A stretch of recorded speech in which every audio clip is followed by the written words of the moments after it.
I'm ready. Go out in the country and find us a lot somewhere. I already found one. Did you? Right in town, I hope. Yeah, pretty much. Okay, let's call this meeting to order with the Pledge of Allegiance. I pledge allegiance to to the the flag flag of the United States of America And and to to the the republic for which which it it stands, stands, one nation, under God, indivisible, with liberty and justice for all. Thank you, everybody. Agenda approval, any additions to the agenda?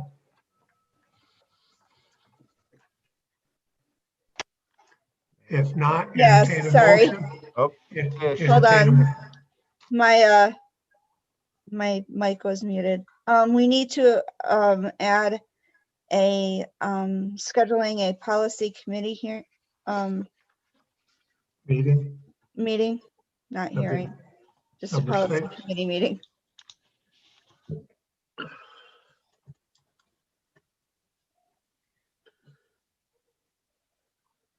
Any other additions?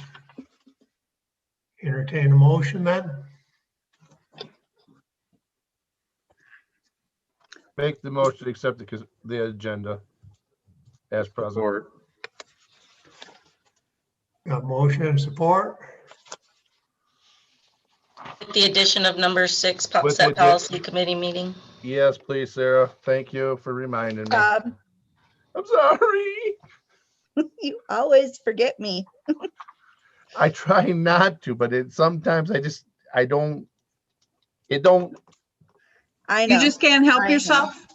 No, sometimes I just can't help myself. I just, He always forgets to add the addition. yes, I in do the every time. motion. And it don't matter if it's you or anybody else. I know. Okay, With everybody. Sarah? Hotchkiss, Yes. Campbell, Yes. Eschenbacher, Okay. Hall, Yes. Jones Hollaback, Yes. White, Yes. Mayor Green. Yes. Motion carried. Public comment, visitors? Mayor Green, I have a petition that I received today. It's a petition against recreational marijuana in the city of Caro. The petition summary and background. The Caro city government is considering legalizing recreational marijuana in the city of Caro, Michigan. Action petition for: we, the undersigned, are concerned citizens who urge our leaders to not legalize the sale of marijuana for recreational purposes in the city of Caro. And I'm going to read off the the signed names. Thomas Striffler of 537 Meadow Drive, Carol Striffler of 537 Meadow Drive, Lloyd Hutchinson of 528 Meadow Drive, Linda Hutchinson at 528 Meadow Drive, Peter Sayers of 538 Meadow Drive, Norma Sayers of 538 Meadow Drive, Karen Snyder of 478 Meadow Drive, Patricia Smith of 547 Rustic Court, Ray Dupras, 525 Rustic Court, Pauline Dupras of 525 Rustic Court, Susan Green of 658 Meadow Drive, Brian Rickwalt of 689 West Burnside Street, Linda Miller of 648 Gibbs Street, William Miller of 648 Gibbs Street, Brian Wilson of 804 West Lincoln Street, Philip Malloy of 548 Rustic Court. Okay. Are there any other comments? Yes. Okay, Tom? Yeah, I put together this petition. It's obviously not a legally binding petition or anything, but and just contacted a few of the neighbors, as you can see, to ask if they would be interested in signing it, and I had no problem getting any of these signatures. I mean, all of these signatures. I'm sure that there are quite a few other people that would be willing to sign, but that wasn't necessarily the point of it. It was just to illustrate that there's a number of citizens within the city that don't like the idea of considering a recreational marijuana.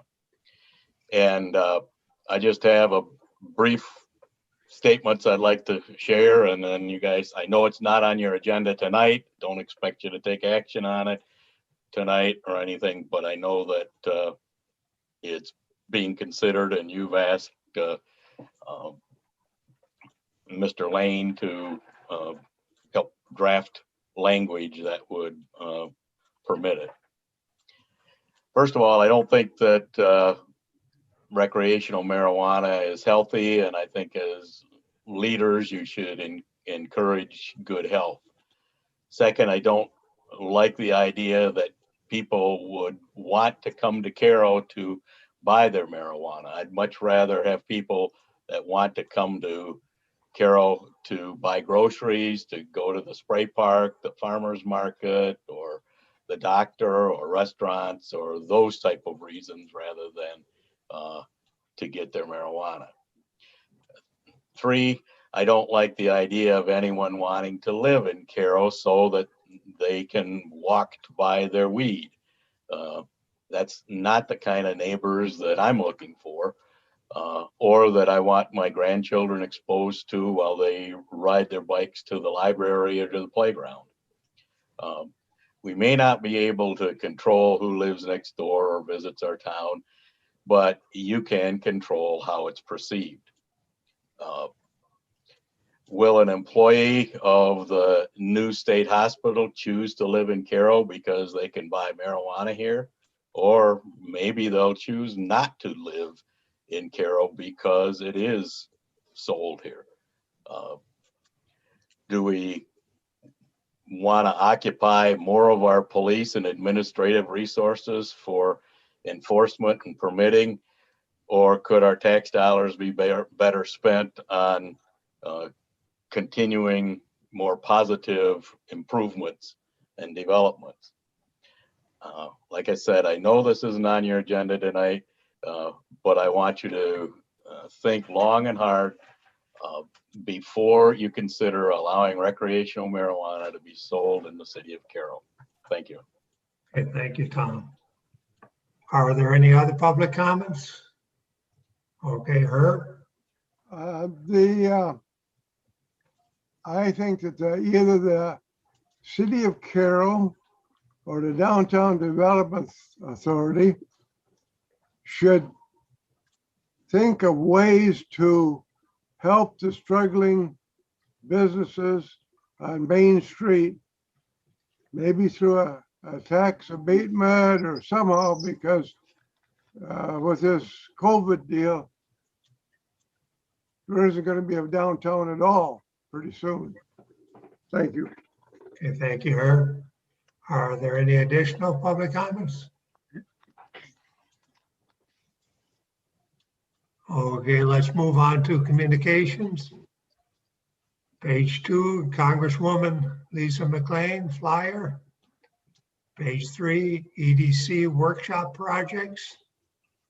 Number 3, Indian Fields Township Master Plan hearing notices, page 4. Number 4, Parks and Rec minutes, January 20th, page 5 and 8. Any comments on any of them? I would like to comment on the EDC working projects. Like on the list, there's 45 of them or so, but the ones that pertain to us in Caro and around Caro is Jet's Pizza, number 2, the Putnam Medical Clinic, Caro Fox, the dam, downtown Caro Pool Project, Restart Grant, Frankenmuth Credit Union Grant, Small Business Relief Grant paperwork, EPA grant for new applicants. That's done. And they visited the DDA and they just applied for a USDA road development grant of $50,000. Broadband planning grant, that's there's a survey out on that. To go and take the survey. A new restaurant in Caro, former Mancino's are working with. the Caro Center they're working with. Caro Building, looking at a Caro Building, a possible sale. State Savings Bank coming to downtown Caro, they're working with them. Title company coming to Caro. Major manufacturing, some new product line, and assisting another business with a transfer of ownership. Any other comments on the Mayor, could you speak to the current status of the dam? dam's on, basically on hold? There was $1 million available in the pool to get some money for it, but since the dam busted over in Sanford and over there, all that money got pulled for over there now. They're searching around for, they don't want to take ownership of it until they know there's some money lined up to rehab it. Thank you. Matt or Jill, I have a question about the Parks and Rec minutes. Just wondering why chairs and benches would be ordered from Canada and not someplace in the US? Chairs and benches have not been ordered yet. The chairs and benches that are being talked about from that Canadian company, it's a company that Tanya works with at Lasting Impressions. And it was a company that had some nice pricing, and it's a company that she works with, and she was willing to sell them to the city at her cost. So it was going to be a cost issue. It was one item that they're looking into. It's not set that they're going to be coming Right. there yet. Right. And in fact, I would think it was associated with the fundraiser. They were going to sell them as many as they can directly to community businesses and individuals as a way to furnish the site around the splash pad. Exactly. Okay. Any other comments? Only thing, the Indian Fields Township Master Plan, I reviewed that, and there's a couple of comments we need to make to Indian Fields Township by March 15th. If there's no other comments, we move on to the consent agenda. Personnel Committee minutes of February 15th, page 9. Regular council minutes of February 15th, pages 10 through 12, and invoices page 13 through 14. Any questions? Got a couple for Sarah on the invoices.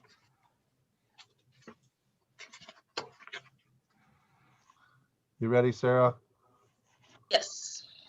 Our insurance, the MESSA, why is that so high? That's 2 months. Didn't we pay it last month? No, we never got an invoice for January, and Alexis discovered that we never were sent one and that we needed to pay that one. So it's for 2 months. Okay. This snow works, $550. What is that? Let me see. You got any idea, little Sarah? Can't remember.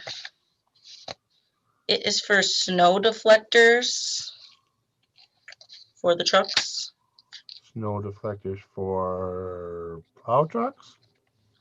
I'm not sure. Pickups, everything, so on those. It was purchased through DPW, so Okay. And then the very next one would be Snyder and Stanley Engineer. What did we give them $8,500 for? Soil borings Soil for borings. the Caro Center. That was? Mhm.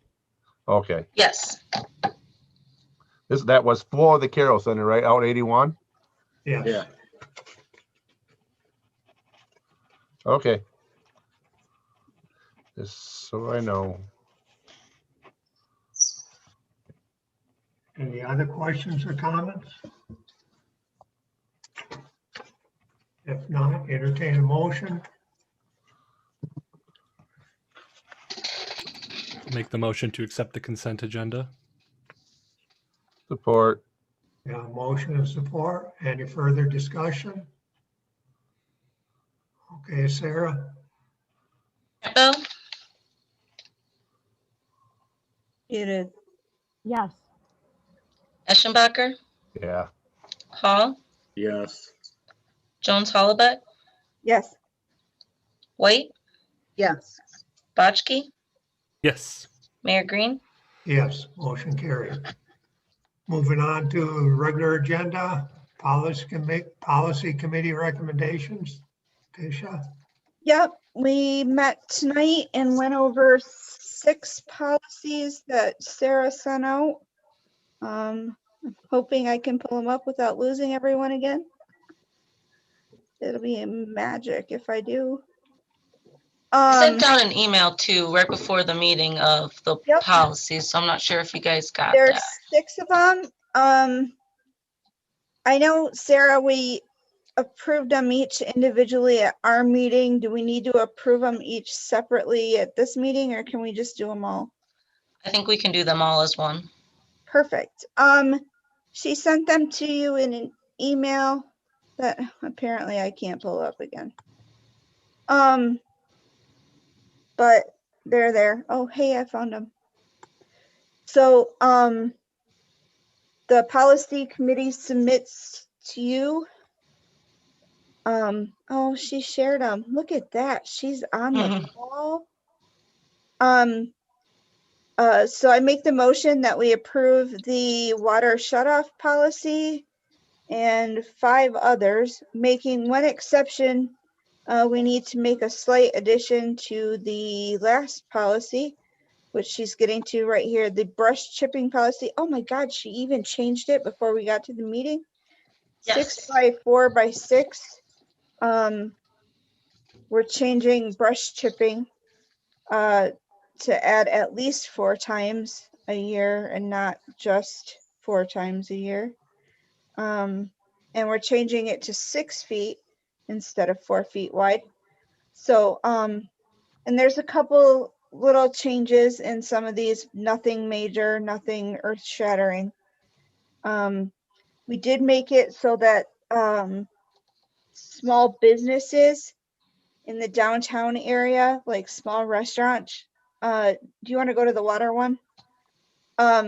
Requests for adjustments will only be granted to residential and commercial accounts with an average consumption of less than 100,000 gallons. So not any of the big businesses, but some of our smaller businesses downtown can ask for adjustments. Yeah, and to clarify, this was previously just residential, so we are Right. now extending it We're to adding small businesses downtown where before it was only residential.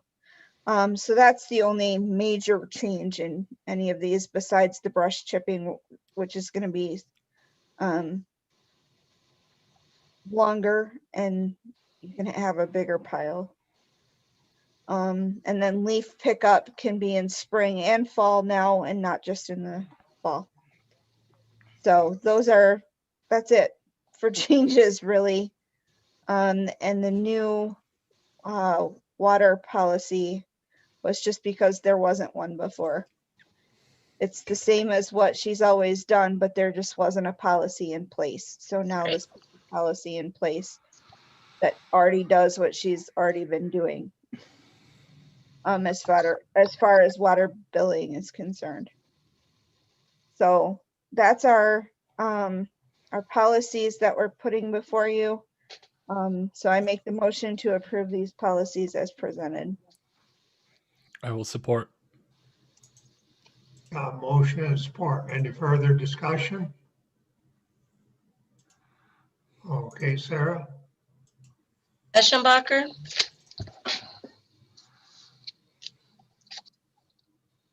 Yes. Hall, Yes. Jones Hollebeck, Yes. White, Yes. Botchke, Yes. Campbell, Yes. Mayor Green. Yes. Motion carried. Moving on to number 2, set budget capital improvement plan workshop. We need a separate day for that or what, Matt? I don't think we need a separate day. I think that I think we have it planned to be a finance committee of the whole before the next council meeting, I think is how Sarah has it lined up. This one was set up as just a budget capital improvement plan workshop. And I was thinking before the next meeting, and then our next time we would do would be a finance committee of the whole in April, which Matt will have the first draft of the budget at that meeting. Do you figure about 6 o'clock, hour and a half would be long enough or? I think so. I think so, yeah. So it's 6 Oh. o'clock on the 15th? The 15th is the first day of CapCon. Just throwing that out if there was any sort of scheduling conflict. I don't know the specific times of that. There any workshops that night? I think they end at 3. Okay. 8:30 to 3 is what I have for, and it's actually on the 16th and 17th, Tuesday and Wednesday. Okay, I'll have to change my schedule then.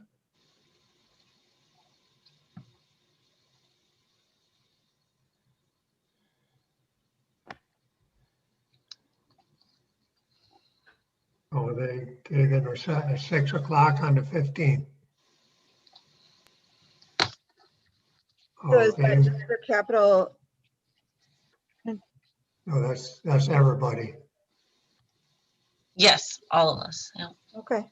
Okay. Okay, then number 3, DNR grant program discussion. We're talking, when's the deadline to have a grant app in, Matt?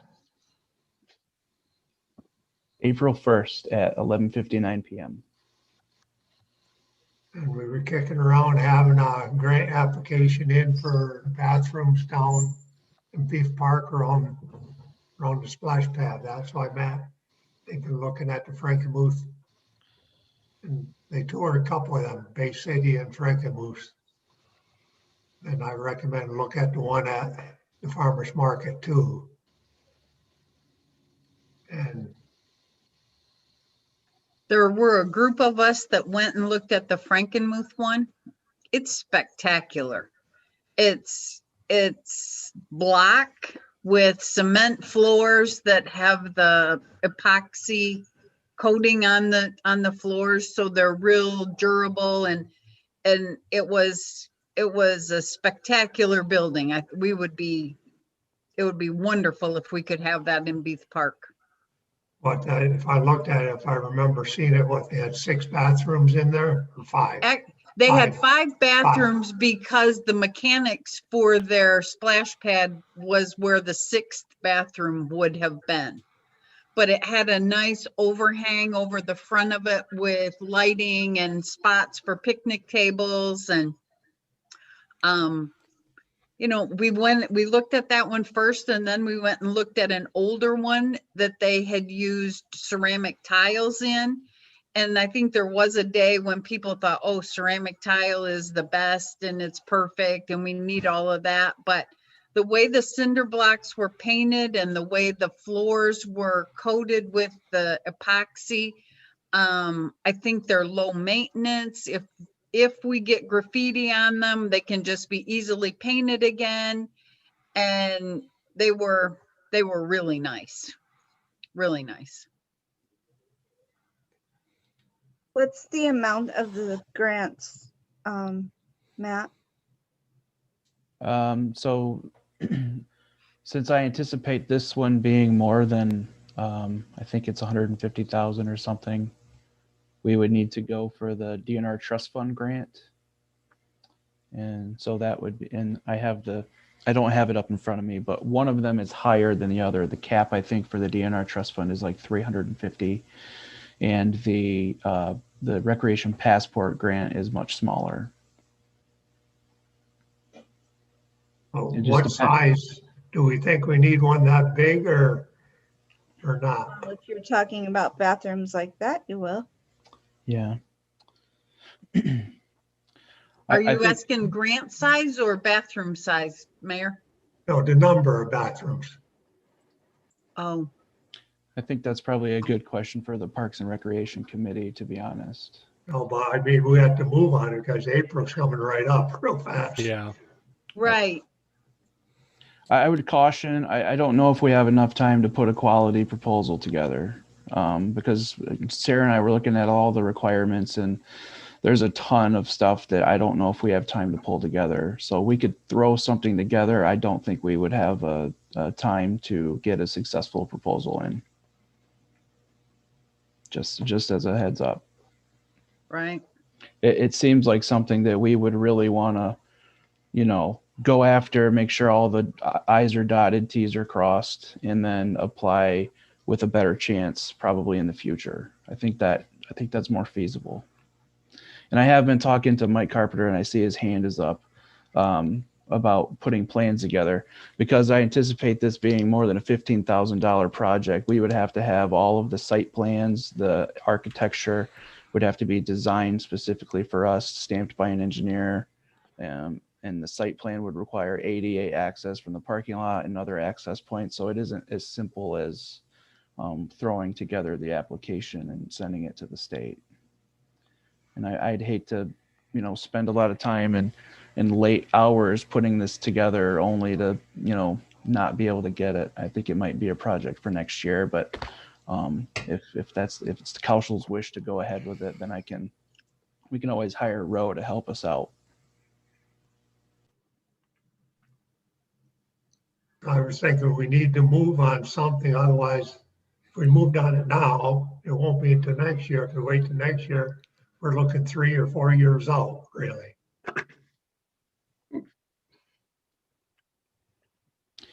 Yeah, one thing that I would like to do in advance of applying for the DNR grant, which will get us points, is apply for other smaller grants that we could add up as matching funds. So we could try the Tuscola County Community Foundation in the meantime, and we can try other grants that will help us get points towards that big one. That would be my strategy moving forward. Plus, it would look good if we got letters of support from various places. And I don't know if we would have time to have that from like the school district or from the local legislators and things like that from the state. So that would be helpful as well. Those are the kind of things that I would like to have in line before we apply for this.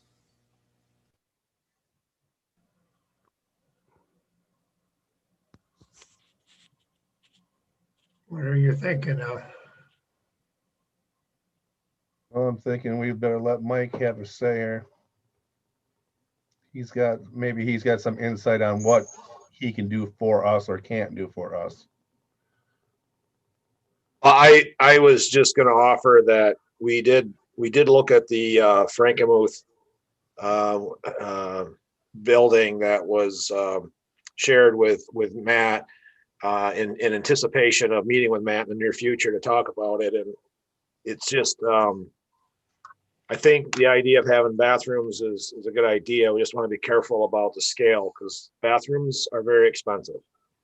And I'm not going to share with you the numbers just yet, but it was an alarming number for me. So if we can reduce the number of stalls, if we can reduce or eliminate the pavilion, the attached pavilion's an expensive thing to do, just things like that. But we can certainly help in any way. But if this round of grant is something you want to go at, then some decisions need to be made right away. And because basically we have a month. So there wouldn't be much time for, back and forth and committees and all that kind of stuff. There would have to be some direction given to staff right away. And then we would, have to go full steam ahead. Matt did bring up a good point. If we could get other support and other matching funds that are grants, that always looks good on the application. The other school of thought is put your hat in the ring and, do the best you can do and then do a better job next time. So, there's a couple ways of looking at it, but if you remember, we applied for one of these grants a few years ago for for the trailhead and work and stuff down to Beath Park. And that was the one that, that was one, that was one of the grants that we didn't qualify for, or I'm not sure. I know, Matt, what did you say, that it didn't really line up with what they were looking for very well? Yeah, there were notes in the file about it. It was disqualified because it was there were requests for ineligible items or something. Yeah. Yeah, I know we had to make some changes along the way because there was some ineligible stuff in there. So hopefully the whole grant didn't get thrown out because of it. But so just point in case where, it might be advantageous to take a little more time and put together, a better grant application. But whatever you guys decide and whatever help you need, we'll be more than happy to help. So.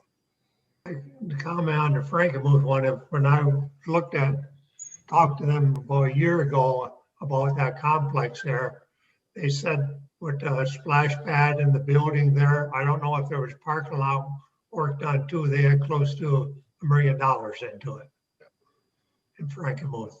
Mm-hmm. I think when we talked to him the day that we were there, he told us 250 for the 6, the 5 bathrooms, the mechanical room for the splash pad, and then the pavilion. That was the number he threw out to us as we were leaving our meeting. Yeah, and if we were to do something more like at the farmer's market, which is it's I don't know how that would work because you don't have changing rooms, so that probably wouldn't work. But it's more of a single occupancy, so the footprint's smaller, the number of fixtures are smaller, and of course the price tag is smaller accordingly. I think the ones in Frankenmuth don't have much in them. I mean, they have 1 toilet per bathroom, 1 sink. They did put a bench in so that people could put their bag or their purse or whatever someplace other than on the floor.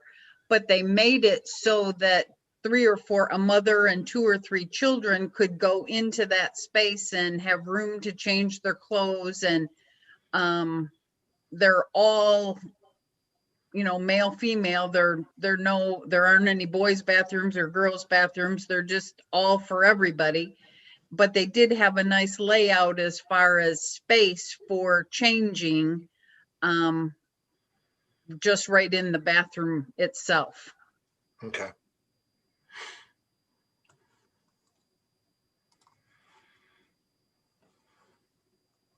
I think don't it's see tough. anybody jumping up. Yeah, it's it's quite tough.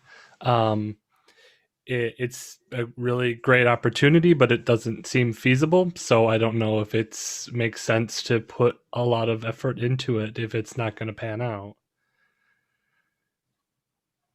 And writing grants is hard work. It's not. Yeah. And I have to imagine, especially right now, it's got to be very competitive. Mm-hmm. If we don't pursue this right now, I would recommend we need to pursue rehabbing the bathroom there in that one building there to make it one unit, a handicap accessible, a large enough changing room. Basically, they have to rebuild the walls, put new fixtures in it, maybe some type of walling in it, and at least there'd be one bathroom changing room down there versus porta potties, We can't have porta potties down there. We've got to come up with something better than that. But by rehabbing that one right now in the spring, we would have something down there.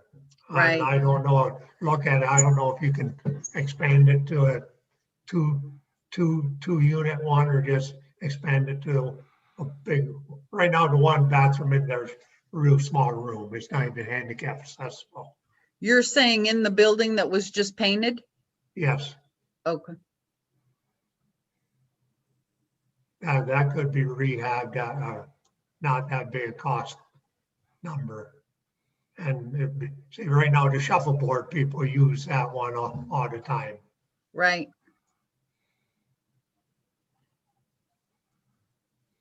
So is there any way we can have somebody look at that and give us a cost for rehabbing that to have one bathroom or maybe two bathrooms in that space sooner than not? Yeah. That'd be easy to Hmm. figure out. That wouldn't be that difficult. Yeah, we could just call some contractors and ask them what they would do and give us a sort of like a design proposal, I suppose, a design build out type of I thing. have a recommendation for who to call. The guy that worked on Farmer's Market one, like Rick Lighthead, Oh, yeah. right across the street. I think doing both would probably, like, obviously not for this grant, but starting to get together a proposal for a bathroom / pavilion. If there are other grant opportunities in the future, or something that we would at least have together if we're looking at budgeting it for, next quarter or whenever that comes up. Yeah, and I think it would be important also to allow the Park and Recreation Committee to weigh in on this, because I did hear some feedback from one of the members that they don't want to be stepped over on these items. Sure. So it would be important to allow them to make a recommendation to the council. Well, I would then make the recommendation that Jill take that back to Parks and Recs to start working on that. I'll do it. Okay, then should we give Matt go ahead to start looking at options on that building to do 1 or 2 stalls to fix that up so we have a in-house bathroom down there. I think we have to. 'Cause Yeah, otherwise if that bathroom isn't ADA accessible, I mean, can we even really have it? Or is that? Oh, that's what, see, right now it's just simple walls, just 2x4 studs walls that, you have to take the walls down, rebuild the walls and buy the new fixtures, make sure you have the room for ADA and everything, everything to be right inside of the building. If we just do the one, there's no major changes in any plumbing or anything. It'd just be making the room bigger. If the door is wide enough. No, the door, never, all 2 sides would come off and you would rebuild it. You have the big garage door and the other entry door. You have to get into that building. You have to look at the lip and stuff. Yes. Well, then I would ask Matt to look into the rehabbing of that bathroom. I agree with that. So at least we would have something this spring. Yes. Okay, anything more on that? Was that a motion, Corey? Do I need to make a motion for that? In which case, I would say I motion that we recommend Matt look into the rehabilitation of the existing bathroom in Beef Park. Support. Got motion and support. Any further discussion? Okay, Sarah? Paul? He's sleeping again. He's there. He's there. He's Oh, on Don, mute. you're muted. Okay, here, there you Okay, go. yes, There, sorry. I was trying Holmes to. Holubet? Yes. White? yes. Botchke? Yes. Campbell? Yes. Eschenbacher? Yeah. Mayor Green? Yes, motion carried. Move on to the next one. A part-time position for the Parks and Recreation / Economic Development. Well, if we're going to proceed with improving the parks and help with our businesses, like on the last personnel, Matt gave a presentation on assistant manager, but we take a baby step and start out with a part-time Parks and Rec to get going this. We need to get going now if we're going to do it. Otherwise, the summer's going to be over. Like if we advertise for a person this month, the odds are they won't be on until April and get up and running in May, April and May. And that's That's when a lot of the work has to start to get done on items, quotes and bids. And, you know, I'm not talking that they run a bunch of programs, but they could run some help with some events or coordinate some events with the chamber. And then what we were talking, economic development, as you heard Herb saying, our businesses are hurt and we need to find out what our business is really need, what we can do to help the existing ones, and then also maybe work on the empty buildings, at least do an inventory of empty buildings like I mentioned earlier in the other meeting where don't know if the owner wants to sell, rent, or price. At least if we get the phone numbers and somebody comes and we put down the information about these buildings that we have, you know, that we could help steer the people. Some buildings might be out of price range or they want a MIP for them, but at least it's a start. And if we get somebody on part-time, about the same wage as we got the farmer's market person on, we can move the parks and stuff forward. Like I think most of the people in the council wants to see our parks looking as a show place. But if we're going to do it this spring, we need to do it now, not wait a couple of months. Yes. So Matt, on this whole part-time position, is there any of the schools that have somebody, or maybe there is somebody out there from one of these organizations that could do this job? Is there any, is there any activity there? I know you were looking, but I don't. Yeah, I've been working with, so it's simultaneously while I was talking about the proposal from the last personnel meeting, I was also working on assuming that the assistant city manager was not going to happen. I knew that going into it. I used it as a discussion piece. So I was creating a second plan B, I suppose, with internships. And so I've been talking with SVSU and CMU about having possibly interns come in from college programs. And I've also been researching the Community Economic Development Association of Michigan Economic Development Fellowship. They actually have a 1.5-year program where they will embed a fellow with the city to work on the redevelopment ready community process. So I'm kind of in the process of reaching out to those folks to see if they could help us out as well. So, I mean, this position would be extremely helpful, and I applaud the mayor for bringing it up, simply because I know the workload is there for somebody to help out. This would be most likely a position I would request to call just a project coordinator that we could throw anything at that, they'll be working on parks and development and all kinds of stuff. And so that would be my position on that. But yeah, and it could be an intern from college or somebody who's interested in this stuff. When you put parks and recreation together with community and economic development, you're looking for somebody who's interested in government. There's really no way around that, because those are pretty specific areas. I'm kind of thinking that we're looking for somebody that's probably basically looking to be a city manager someplace along in their future. And hopefully this would give them some, insight to what a city manager has to do. It would. And honestly, it would be a good position, because it's not going to be,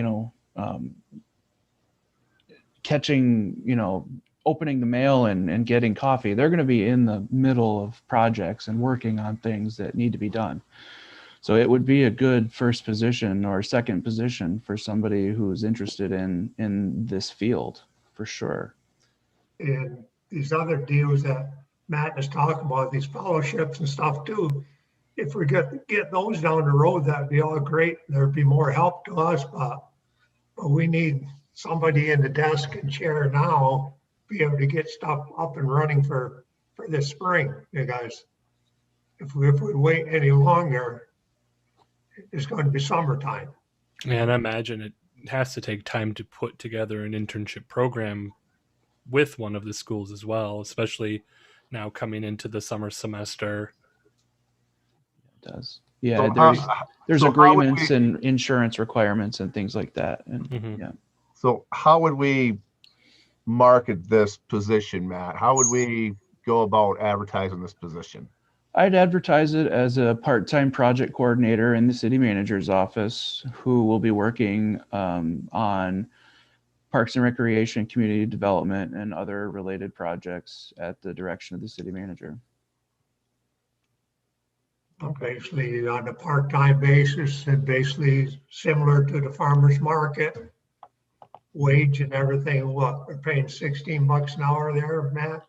Yeah, it was $16, but that was kind of negotiated. We had a range. We budgeted a certain amount, and then I negotiated the wage that fit in that. So that would be hopefully something that we would be able to do with this one too. I have a couple of questions. Did this position go before the personnel committee?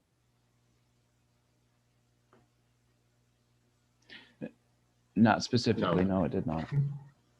Okay. And then second of all, is this position budgeted for in It this is fiscal not. year? It is not. The proposal that I brought to the personnel committee would have been for a July 1st start. So it would have been included in the upcoming budget. This would require a budget adjustment. So it wasn't budgeted for, it wasn't talked about in the personnel committee meeting. And we're discussing it in a council meeting without those first two steps. Why? Because we need somebody on the ground. Yes, we talked about another person in the personnel committee, but we were talking about a full-time one. And that did not get a very positive response for a full-time person. But there's money in the Parks and Rec, there's money in our budget and our funds to have a person, to bring a person on board. Everybody here in the personnel committee and the council, we're all here right now discussing it. And if we don't do it now or move forward, the summer's going to be over and it'll be another year past before a lot of things get done.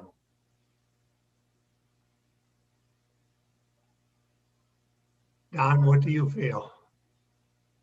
I agree.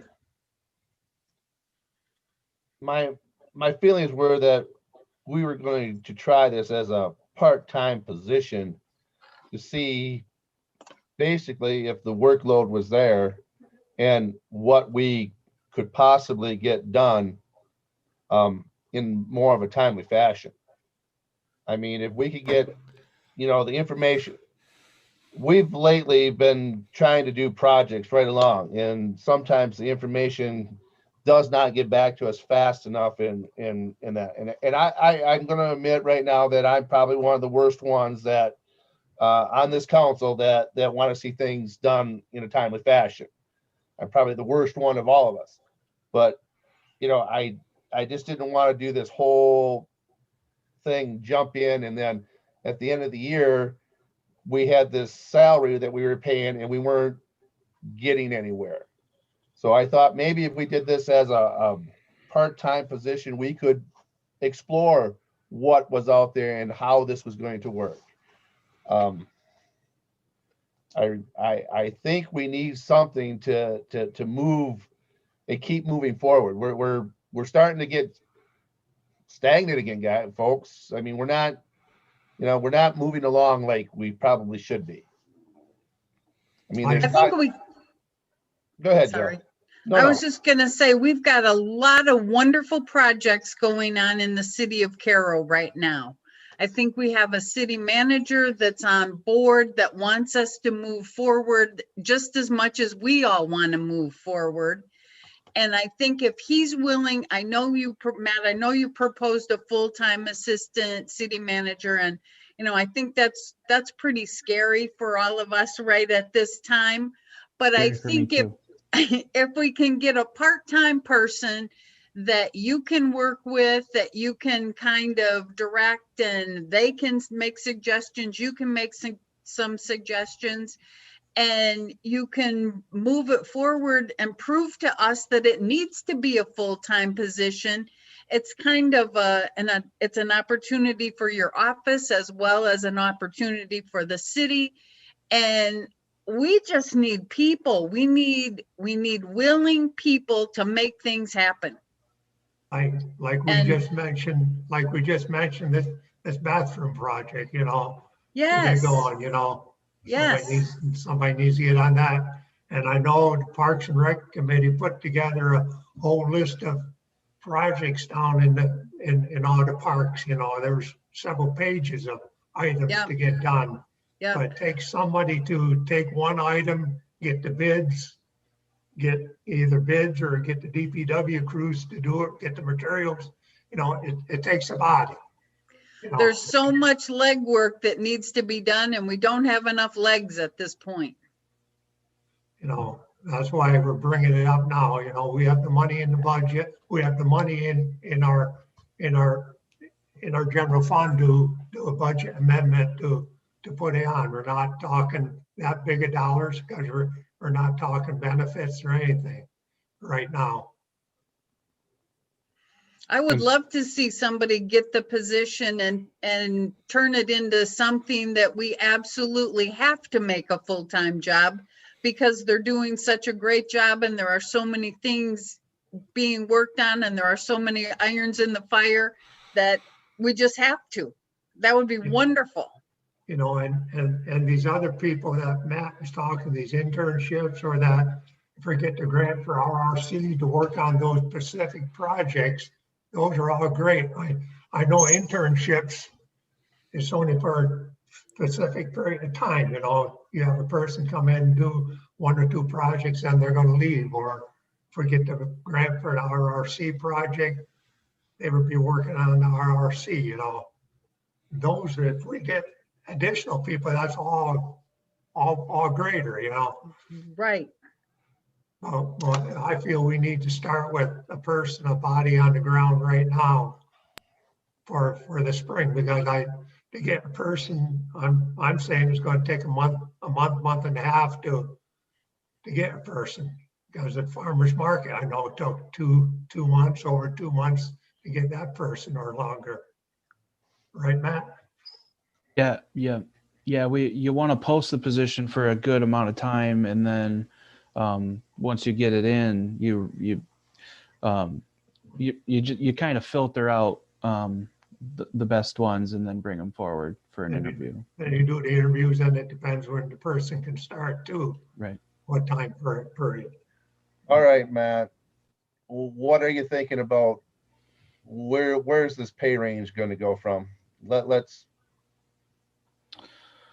Well, the farmer's market person's at 16.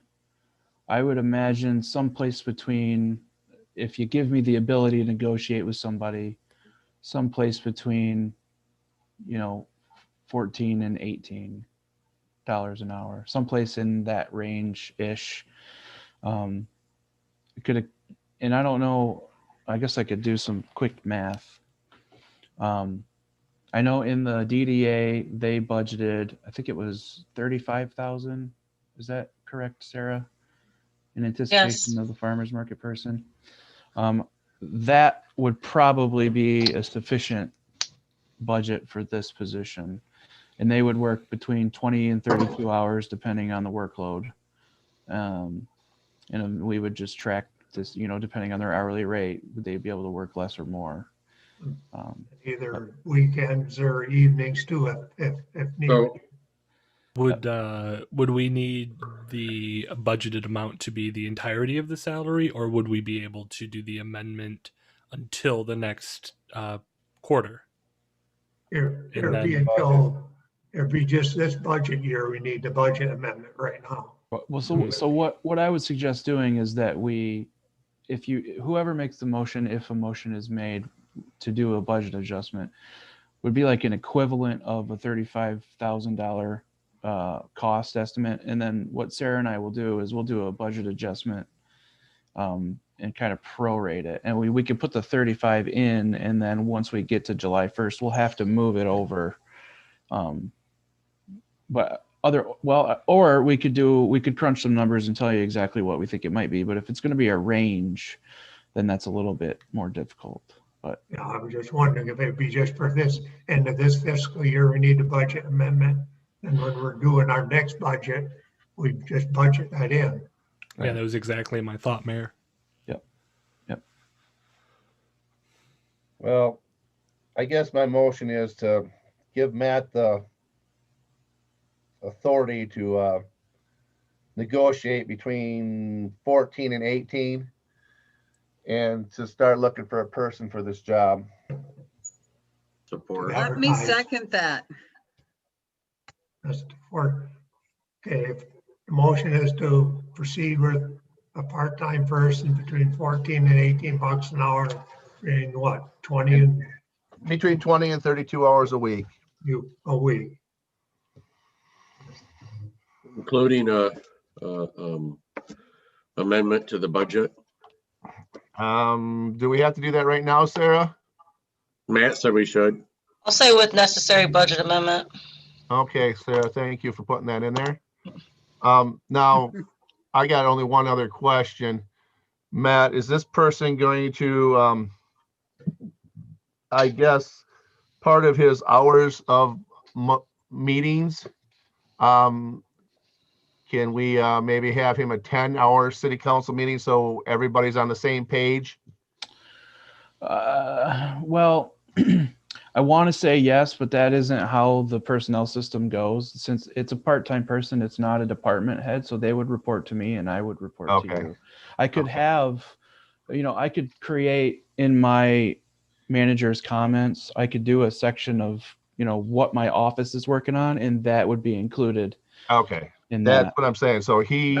this person or whatever is being kept up what we want, and we know kind of what they're working at and Right. how they're So- coming along with their projects. I guess is what I'm going to tell you, ask you, Matt. So individual projects won't come from council. Right. You'll say, hey, we want to get these things done, and then Right. I will You'll give do them that. things to do. Yes. Right. And that's fine. But, this so they understand that, we want this done. Okay. That's what I'm saying, so Yeah. all. Well, yep. And I that's don't want to be their boss, Matt. I really No. don't. Okay. No, Yep. I appreciate that. Yeah, but that's on me. And so I will hold them accountable and you will hold me accountable. Okay. and we all know some projects move faster. Than others. Yeah. Some get hung up on certain things, but Matt, does that person attend the Parks and Rec meetings? They can if they need to. I don't know if they will. It just depends on what we have going on. So the Parks and Rec people don't even have a say in what they do. Well, they have a say because if they're doing projects, then they'll be working on whatever projects I would give to them to work on. They would report to me and not to any other person or group, just like every other employee of the city. like the Parks and Rec Committee put together a whole laundry list of items that already, Exactly. But that doesn't mean that person has to do anything on that list. no, but. If but Matt- the Parks Committee directs Matt, and then Matt has to start plugging away at those. Yeah, I no, really that- think that Matt's looking out for us as far as what Parks and Rec has made suggestions so far that need to be done and projects that we would like to see happen. I think if he had the legs to do it, we could have more done that we're suggesting that we would like to have done. And some of those projects are fast, short-term, some are long-term projects or future projects, Right. And Right. at first they will, different categories. yeah. And at first this person will be working on small short-term things just so I can evaluate what they can handle. And then as I'm more comfortable with them, then I could give them bigger projects to work on and things like that. That's how I would approach it. And then once I know that they're capable, then they may be working with the park board or the even the DDA if necessary. But I got to evaluate that person before I let them loose. And so I will be giving them assignments and kind of directing them on what to do until I know that they can handle things. Any other discussion? Okay, Sarah? Jones Hollenbeck, Yes. White, Yes. Botchke, Yes. Campbell, Yes. Eschenbacher, Yes, Sarah. Hall, Yes. Mayor Green. Yes, motion carried. Thank you. Next item, sidewalk and road discussion. I know Sarah told us there's still money in the budget for some more streets and there's money in there for sidewalks. We're talking this fiscal year yet, you know. Michael, where are you? Wake up. Can I have a sidewalk on my street? I'm awake. Michael, Oh, Sidewalk repair. right now, there's not enough time to put together another special assessment. There will be one in the next budget year, you know, a special big project, but what we were talking about, we have the one down at Chippewa Landing needs to be done. Let the piece in the dog park needs to be done. There could be a sidewalk going from the parking lot up to the splash pad, you know, there's some city sidewalk projects that need to be done. Then the question is, what about hazard sidewalks around town? I'm talking the big trip hazards that we're too big to be ground. Should we just fix those safety hazards ourselves, not even put them into a special assessment? You know, I'm not talking repair a whole block of crumble sidewalk, those, but where the trees pushed up the sidewalk and caused trip hazards, should we fix them on a liability, a safety part, you know? See, there's money in the sidewalks to do these things if we wanted to. Yeah, this fiscal year. And Michael, Yes, we should. Michael, do we stand on any roads in town or sidewalk projects, or is there anything on the shelf someplace that we can get something done here? Well, I mean, I think there was a couple of some pretty good suggestions made. You know, of course, we've already got our current contractor lined up to do the trailway at Chippewa Landing. If there's something over at the dog park you guys wanted to do, that would be perfect. He's going to be right there anyway. I'm sure he would hold his prices. He actually called me last week and wanted to know if there was any more that he could do. He would hold his prices. So, you know, that would be something we could go look at. Splash pad, same way. Yeah, I don't know. I mean, if we had some real problem areas around town, we could spend, you know, an afternoon and go look for them. I know that more than likely the contractor will want a little extra money if we drag them around and do 2 on this street and 2 on that street, wherever else. I'm not really looking for that. I'm looking for like major roads and major projects like Lincoln Street and places like that. What do we have in that kind of area? Well, you have, you know, plenty that you can tackle. We talked about the Guilford Road scenario, which is you know, that's funded like Elmer Street, so that would be something you'd be looking to do next year. Yeah, but you got to talk about that now. You know, no, Mike, we're talking about what's on the books right now that we got basically the engineering done on it. I don't think anything. Or Lincoln Street, didn't we have that picked and everything figured out, but then we cut that one out? Yeah, so I mean, to do like we did a couple of years ago, or we threw together a quick RFP for a couple of street overlays. I mean, that could be done relatively quickly. The only thing that I would strongly recommend this time is we at least get some coring so we know what we're working with, so we don't get surprised like we did that last time, and other times, and with other projects like that, because when we don't know for sure how much asphalt is out there, and we find out once the mill breaks through, then that's the wrong time to find that out. But yeah, we could look at, you know, whatever streets you wanted.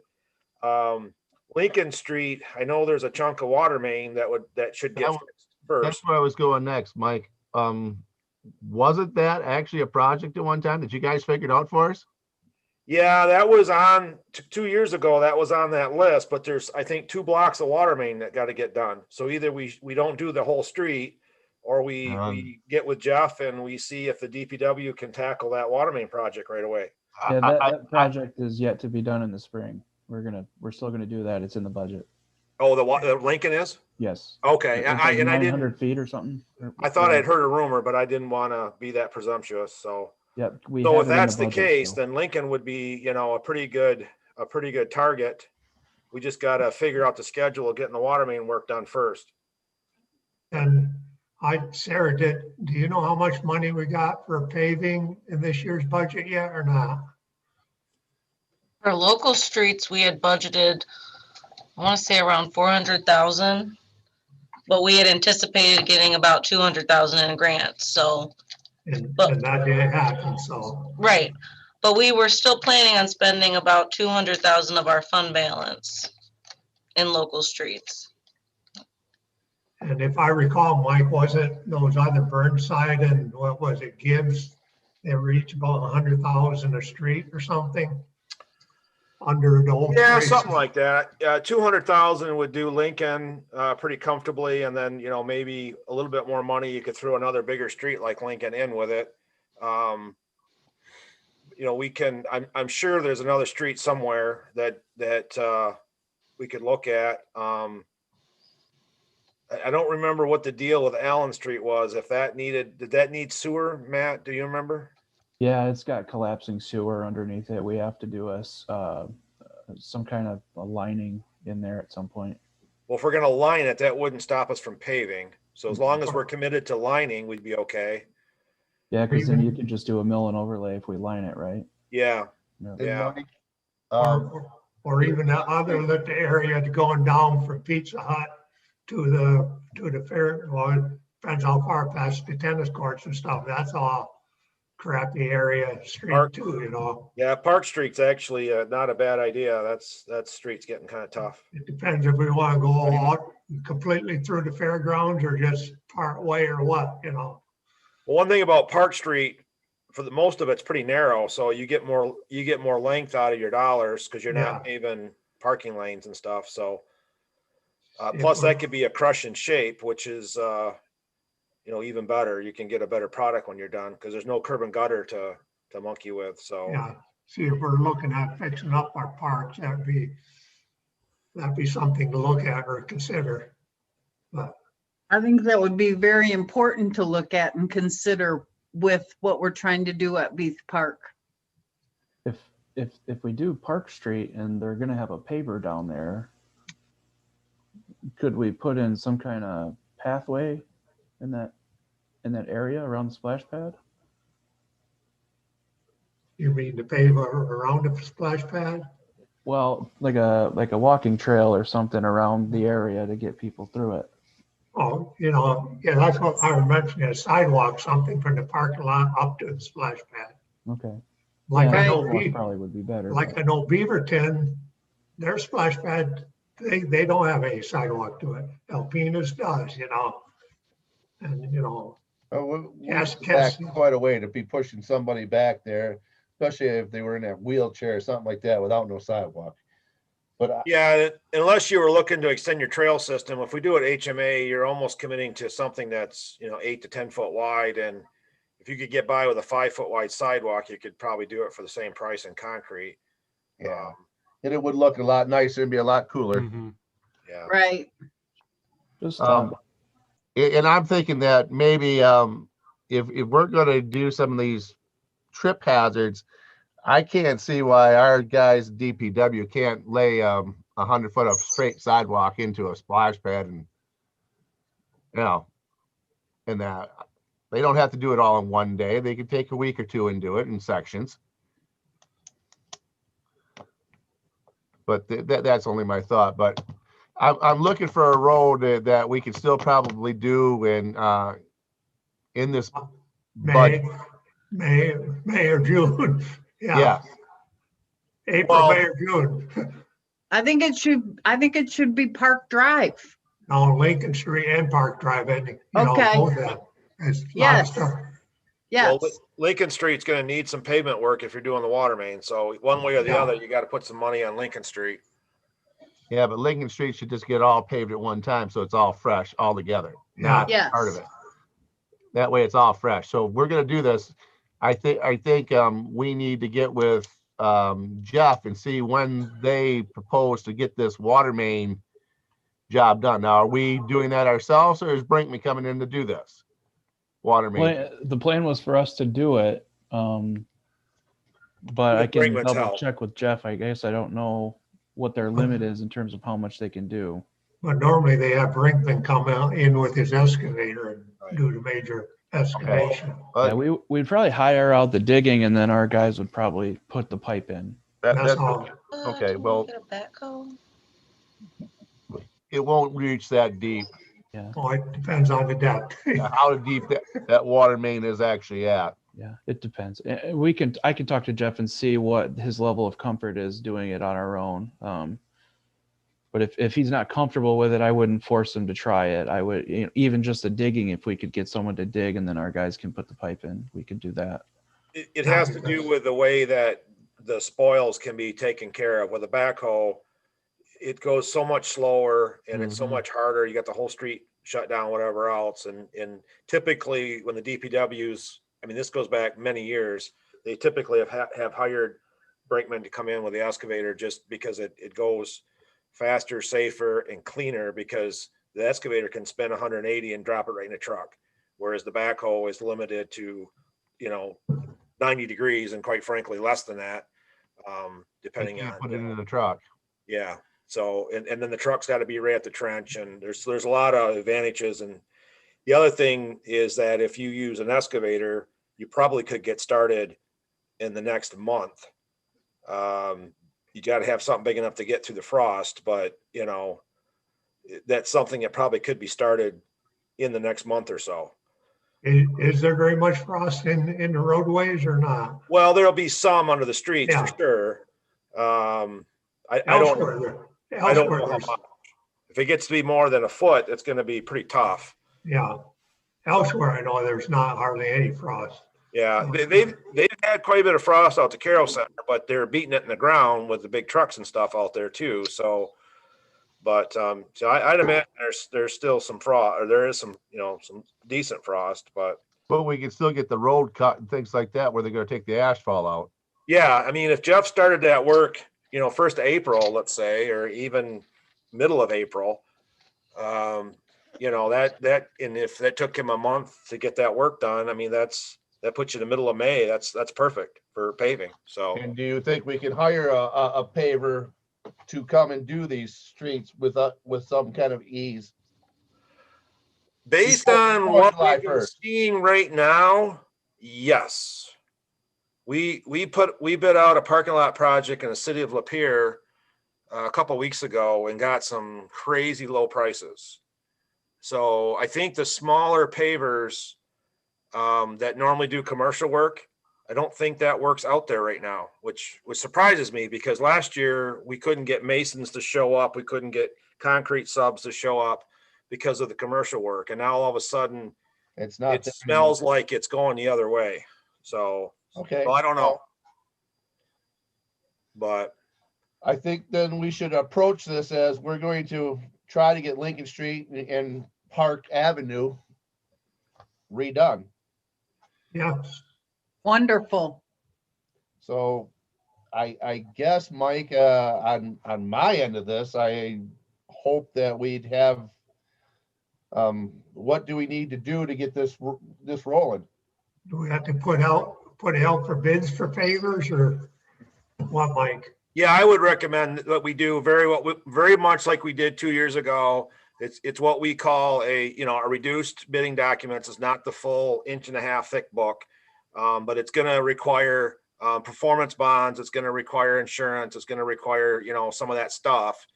And then there's going to be some specifications so they know what they need to do. And then there'll be a Google image for a drawing that'll have, the limits of the project and the quantities of the project. And it's something we can put together, fairly inexpensive compared to, like a full reconstruction or whatever. And so, I mean, that, like I said, that's something that can be done relatively quickly and relatively inexpensively. And so the limits of park, are we going all the way over to Elmer to hook on where we left? Is that what you guys are thinking? Might just as well where you finished. Yeah, Don't that's touch what I the assume. path. So what we could do is you could ask the manager to ask Roe to, get you some costs for the engineering and get you some budgets so you can look at it. And then we can bring it back, I don't know, next meeting or whatever. Sounds good. Next meeting. Next Right, Matt? meeting is perfect.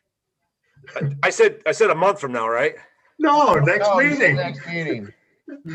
No, we can do something by next meeting, and and then you guys can, give the manager the green light to move forward with it, and we'll get it out on the streets, first part of April and mid part of April, whatever, and they'll be all set up to work on it, either end of May, 1st of June type of thing. Okay, Matt. But the other, like I said, the other part of this is we've got to get the DPW on board and make sure they can commit to, a schedule. So there's your 2 items, Matt. You heard them. Right. You need a motion for that or just direction now? Yeah. Well, I like the motion because then that way I have the directive to do it. I'll make the motion that the city manager gets the DPW to put the water line in on Lincoln Street and to contract with Roe to do Lincoln Street and Park Avenue engineering. Support. Yeah, motion and support. Any further discussion? Okay, Sarah?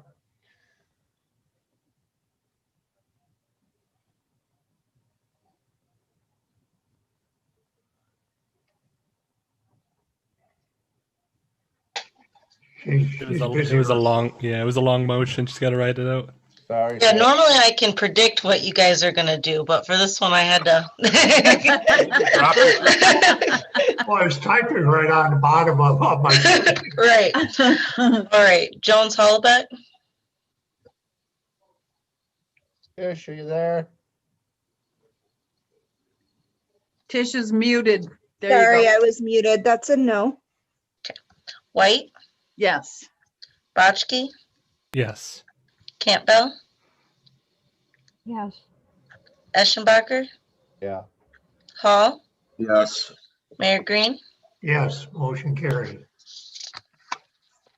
Sorry, we're using fund balance. Can't do it. Go ahead. did you have any direction on sidewalks at all? If we're gonna do, I don't know. Should we request that a list of problem areas be generated so we can go that way? Hazards, at least, like next fiscal year, we're going to do another special assessment and stuff. I don't know how many the DPW and Matt have picked out for when they did last year's, if there's already. We've got a couple starting points for sure. Yes. Well, I'm talking about these trip hazards right now, or safety hazards. Maybe if somehow Jeff or someone from the DPW go around and try and see how many there are that they can spot real easy around town.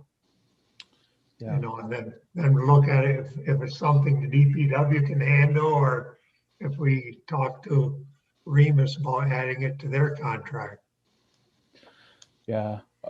I think if A good place to start with the sidewalk beyond that is probably to do the piece in the park at the dog park that you want to put in, and then a sidewalk to the splash pad. That might be a good place to start. And then because a lot of those areas we addressed a lot of the trip hazards with this last big special assessment. I'm sure obviously there's some out there, but I don't know if it'll be enough for AJ Remus to be worthwhile for him. I think where Joe was going with this, it wasn't so much that Remus was going to need to do this.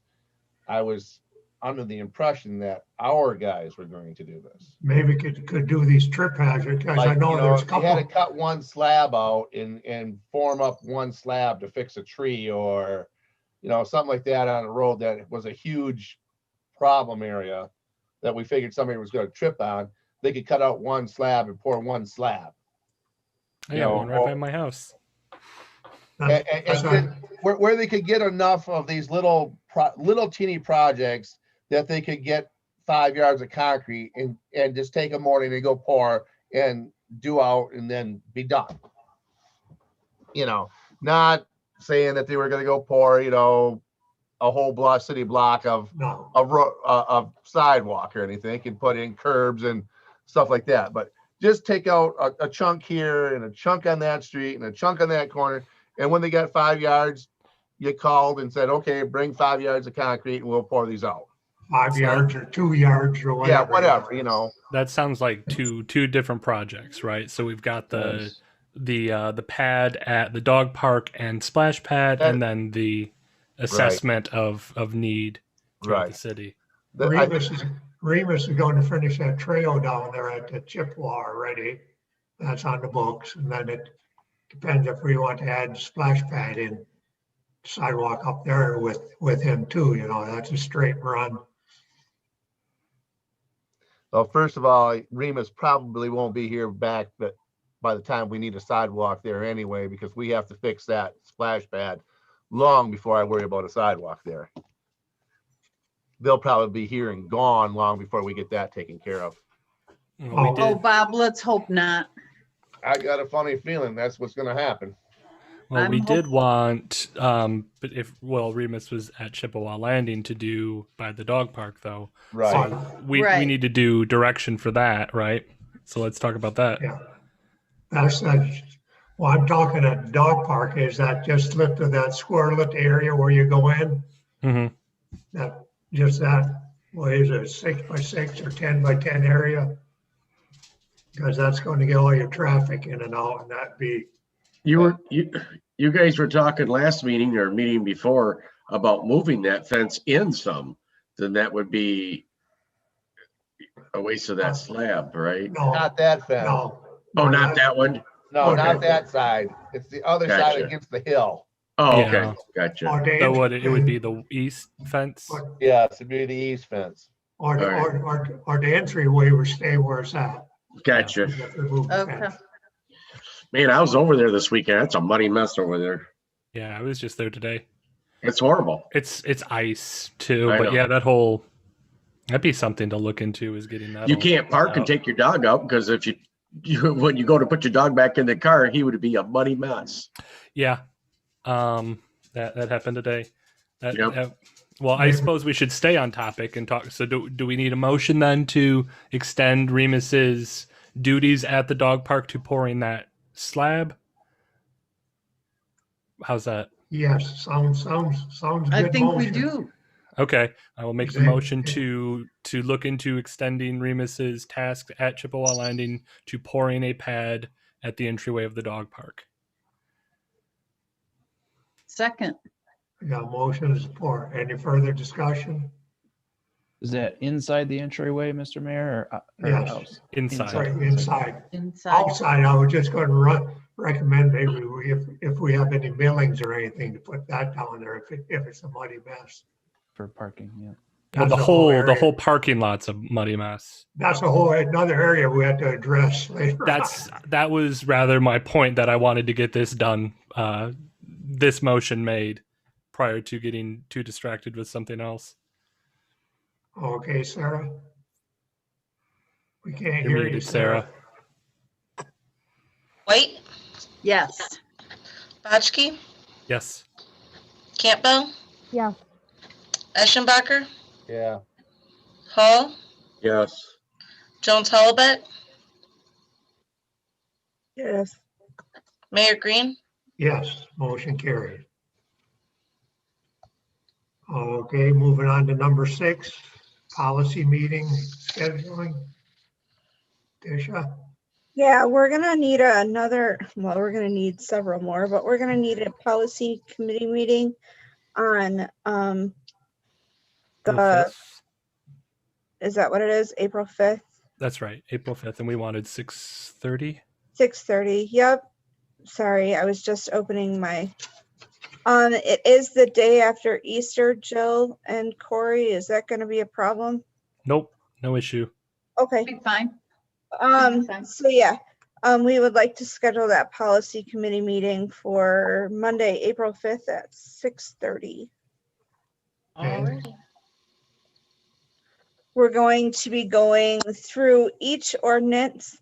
We are taking we're taking the book of ordinances. They're labeled by chapter number, but there's not every single chapter number, but we're going chapters 1 through 14 in this coming policy committee meeting, and going through them piece by piece to see what needs to be changed. Okay. Some exciting reading ahead. Oh yeah, Okay. just life shattering. Care of, Okay. therefores. Set your alarm. Okay, moving on, mayor's report. I emailed everybody that.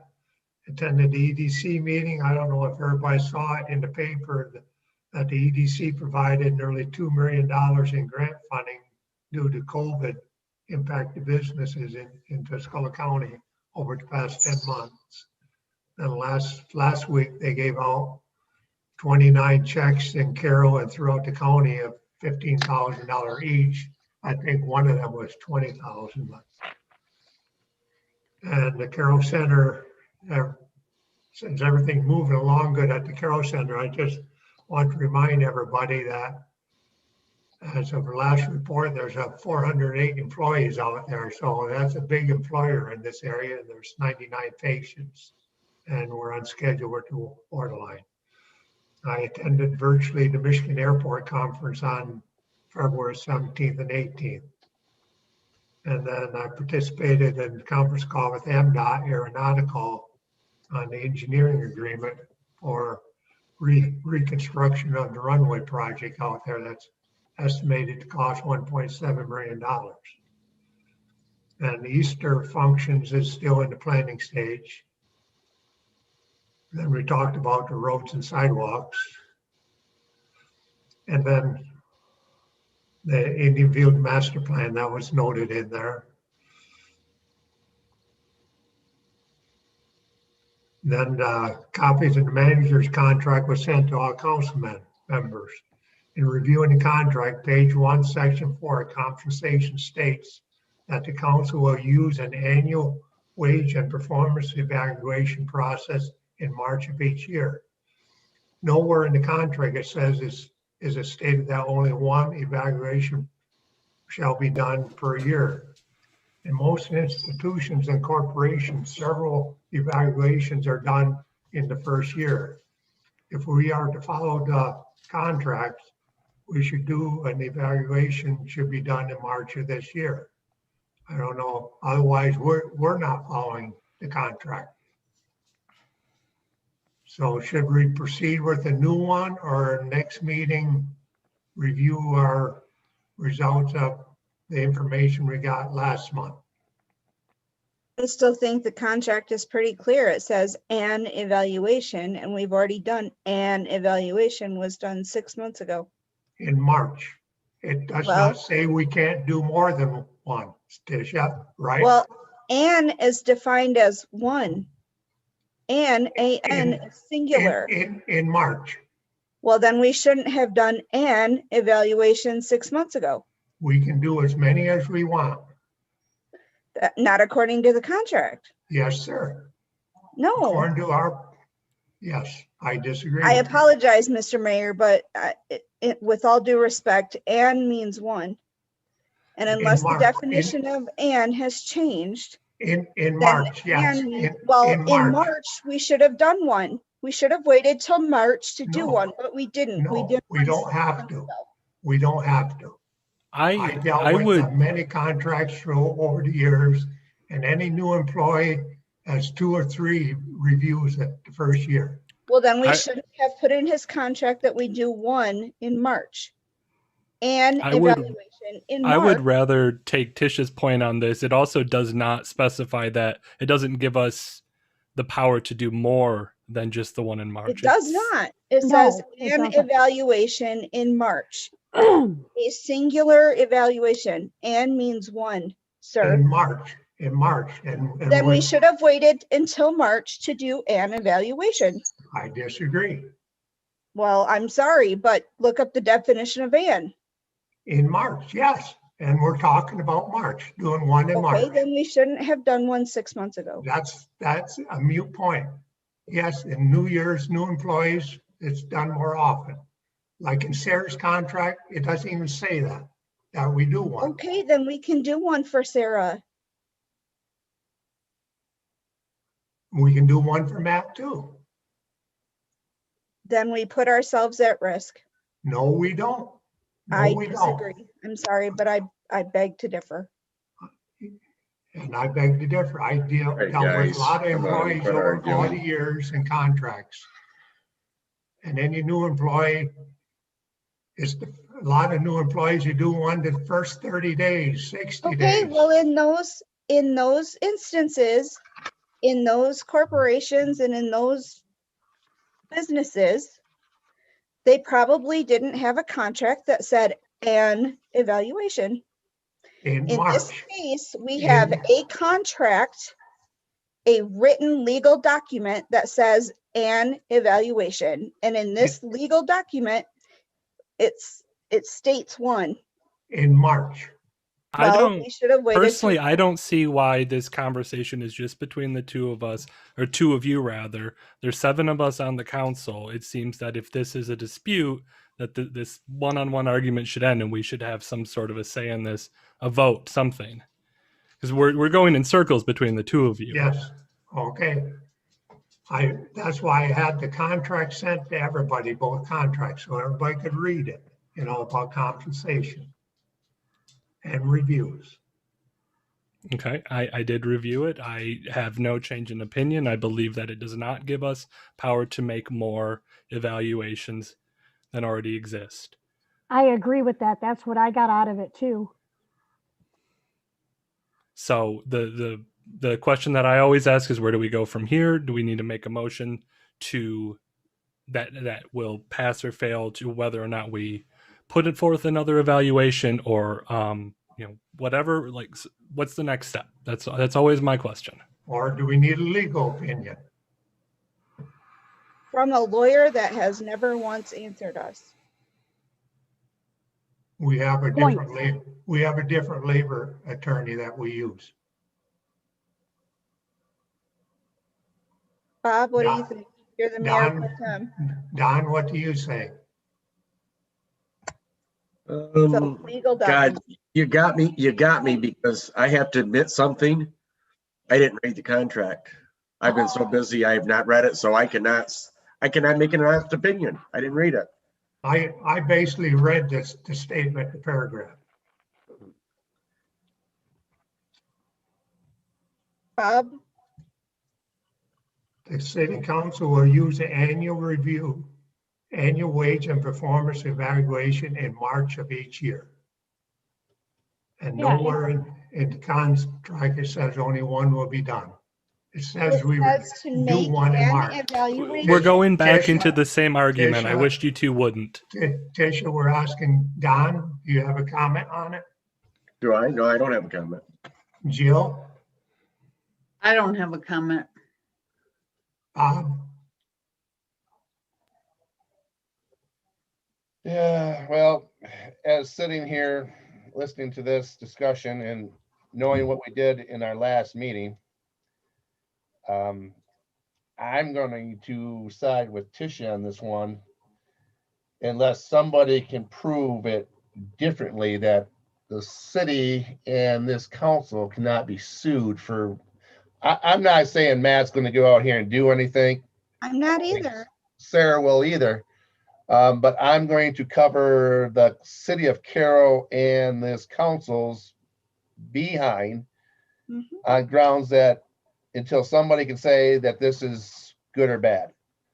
So I guess at this point, I'm going to make a motion that you send it to the labor attorney for a ruling on, is it and is one, or is it we can do it in March and we can do it as many times as we want? Matt's got his hand up. Can I suggest a compromise? Yeah. Okay. If you want to hold to the contract and evaluate me in March, I'm fine with that because that's what the contract says. But can we just maybe remove the one from 6 months ago and start fresh? And I'll still get my evaluation and we can move forward with life. That one in March, that the last one was officially done and signed by both parties. So if we don't do another one, we have to use that one as the year end in March. But it was done 6 months ago. But I think Matt is asking to I agree do with the Matt. one in March and get rid of the one that was done 6 months ago when it shouldn't have been done. Simple solution, and we don't have to pay an attorney. Sounds great. I agree. Amenable to that. Yep, Great. I would do that. I would do that. Get rid of the first one and then this one that we do will No, be the official. the motion was to refer it to the attorney for a decision if we do another one, right, Bob? Correct. That was my motion. I know that was supported, right? I don't think it was. We went I right don't- to discussion. Is there a support? All Bob's I'm trying motion. to do is make sure that this city and this council is not liable for any legal actions against us for this. Is there support to Bob's motion?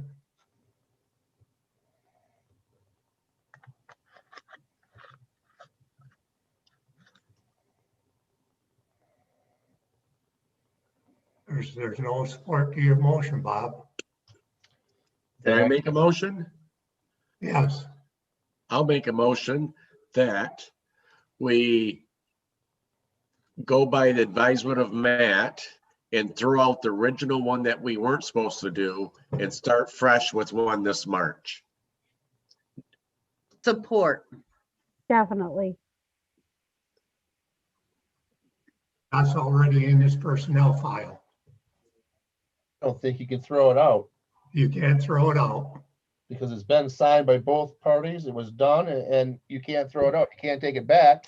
So how can you throw it out? You can't take it back. Okay. I mean, I'd like to be able to do it that way, folks, but once it's signed and sealed and it's in his file, you just can't throw things out of a file. Even though he It's agrees done. and we agree. Yeah, Okay. it's the record. Okay. It's been record. I mean, I don't know how you change what was already done. You basically deleting stuff out of personnel files, and that's a big no-no. It And I shouldn't be there in the first place. Then I guess it reverts back to Bob's motion. Bob, make your motion again. Motion's still on the table. It was. never I taken support. off. No, that died. They died. Well, Sarah, can you repeat my motion over again, please? My motion is To send the matter to the labor attorney for their decision. yes.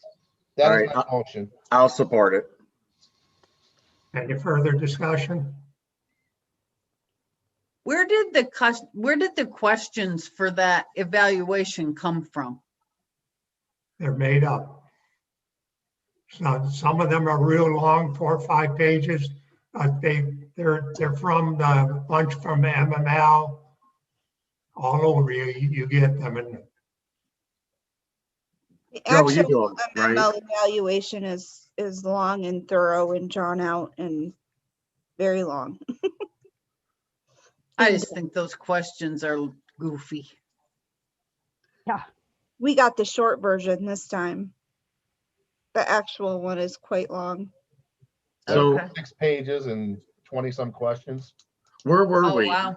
Are we still under discussion or you? Yes. We are under discussion. Yeah, we're Discussion. discussing. Okay, If there's no more discussion, as Sarah can call the vote.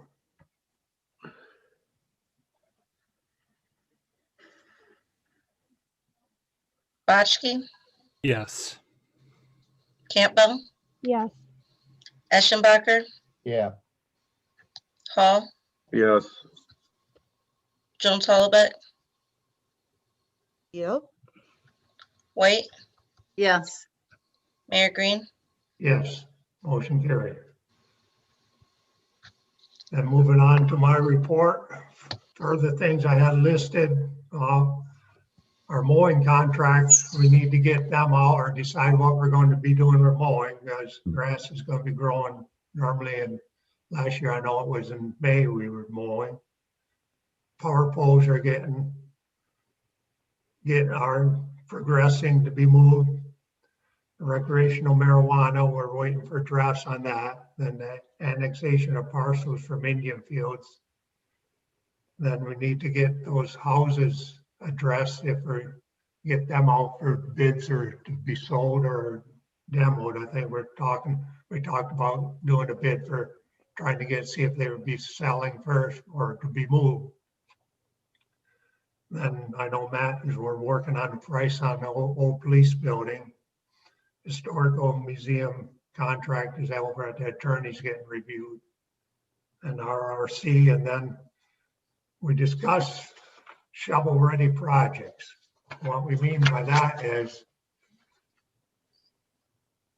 money comes up sometimes that you can tap grants and stuff, but if you have nothing ready or partly engineered or cost estimates on, you're behind the 8 ball when stuff comes up. I know the DDA is working on a couple shovel-ready projects to have on the shelf. Right, Mike? Or you were working on some, but then got pulled back. So Yeah, they got stalled out a little bit with the farmer's market, but yeah, we are under contract to look at Sherman Street and the alleys on the north side of M81.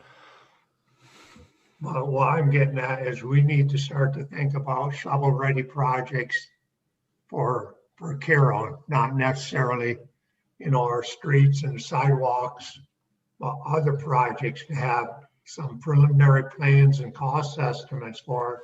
Because a lot of times if grants or something comes available, you have to be able to move now, pull something off the shelf and move. So that's what we were talking about with the bathrooms in Beath Park, right? Yeah, Is getting something together so that if an opportunity presented itself, or so that would be kind of a good example of that, right? yes, that would be one, or there's other things, if we're talking major, we're doing a deal with the school. I don't know if all of you know, but we made a deal with the school about tennis courts. We gave the school some money to have new tennis courts be up at the school, and they're going to add more, and then we have the use of them up there, But there's other projects around, that is part of our master plan too, that we're going to be doing, but so I'm trying to get everybody to start to think of these things when like our master plan shows stuff planned out 4 or 5 years or so, but you need numbers to do it. So just keep in mind or what you think we should be doing over the next several years. Yes, we're doing streets and sidewalks every year, and we have priorities on them, but there's other things that need to be done too, or to make Caro a better place. You Mayor, somebody mentioned them. Yes, I was just going to say, do you happen to know the dimensions of the old recycling building? not offhand, but we have it. Matt has it, and we measured it when we were there. I don't have it in front of me right now. Seems like something that would also, if we had an idea of what to go in there for a shovel-ready project. yes, you know, Let me find that email. yeah, you know, I worked out some for pickleball courts and it's not big enough for tennis, but you can have basketball and volleyball and stuff like that in it. Well, that's what I'm thinking. We had to come up with brainstorm these ideas if we're going to be doing the master plan or just have some ready. Okay, that's about all I have. Okay, Matt? I was just going to make a comment about that too. What about the parking lot across from Atwood? That bit open space there, that would be a good one to have on the shelf probably. Yes. We actually have a design that we did and wrote a grant for that. It's not, I wouldn't say it's shovel ready, but it's, there is a design for that. Preliminary design, that is. We Maybe you want to dust basically, off. remember, we basically used that design for doing the sidewalk in front of it. Correct. Okay, Matt, you're up. All right, thank you, Mr. Mayor. I provided my written report. I started highlighting the areas that are new.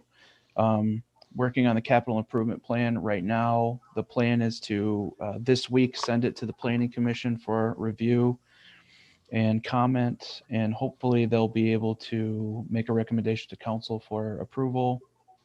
The police department's moved into their new building and they are beyond happy with it. It's a great facility and they're excited to be able to work out of there. The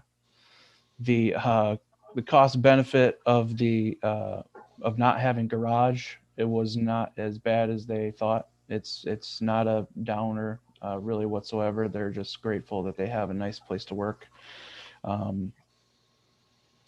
The farmer's market roof, it actually probably should be done by now. When I wrote this, they were putting it up, but they should be close to finished, if not finished. The Roadhouse Museum lease is sent back to the museum. The attorney gave me some comments and I made notes and sent it back to the museum folks to take a peek at. So we should be getting something back from them soon. I'll probably be setting up another meeting just to discuss it with them. The water and sewer rate study was stalled out a little bit because they needed some information that we didn't have. So the DPW actually had to go out and conduct an on-site survey of all the meter sizes in the community. So we had a good idea of all the basically the inventory of each different size. So that's underway right now. We should be able to present something to council within the next few weeks. And the way we want to do that is we actually want to have multiple information sessions while we bring a couple of you in at a time to ask questions, and that before we do the big presentation so that there's no surprises. So that's going to be, hopefully we'll be able to finagle that over the next few weeks to have everybody take a peek and ask questions directly of Michigan Rural Water. Attended the Park and Rec meeting on February 17th. Still working with House of Hope for their proposed homeless shelter and retail space. They've submitted their amendment request and the notice process is underway. It should be in the paper on Wednesday, and we sent out 300-foot notices, I believe, this week or at the end of last week. They also have a zoning permit waiting to be reviewed, but they had to submit some more information. They didn't give me a site plan or anything to look at. So, in fact, I think they sent that to me while we were in the meeting. I just got an email about it. There is I'm skipping down. There's a water tower antenna lease discussion going on between my office and the folks that have the antennas on the water tower. They'd like to renegotiate their lease. Back when it was approved originally, they had a relatively minimal amount, but for some reason they agreed to a 20% annual increase. So now they're paying like almost $4,000 a month compared to the average lease for that is like $1,000. So they're asking to renegotiate that, and their lease is actually expired. So they've approached us, and we're kind of talking it out. And we'll see what they have to say. They provided us with a proposed lease, and that'll be coming to council in the near future as well. I already mentioned my research on internships programs and the fellowship. And the last thing that I want to talk about is I mentioned a few meetings ago that my wife and I will be having a baby boy. He's due in March at the end of the month on the 28th. But according to my contract, I need to get permission from council to take more than 5 days off. And I'd like to take 2 weeks to be with my wife and son during that time. So I was hoping that council would be willing to let me do that. The due date's March 28th, but of course, as we all know, it may be someplace in there. But I would like to be able to do that so that my wife can have some good transition time after baby comes, and I can get a chance to get to know him as well. So that's my last and final request of the day. Do we need a motion on that, Matt? I think so. The contract says I have to get permission from council in Okay. advance. So Simply put, I make the motion to approve Matthew's, paternity leave request for 2 weeks. Or Got motion and support. Any further discussion? Just hope the baby's healthy and good. me too. Thank you. Who supported that? Emily did. I think. Emily did. Gotcha. Thank you. I remember to turn off mute so I could say something.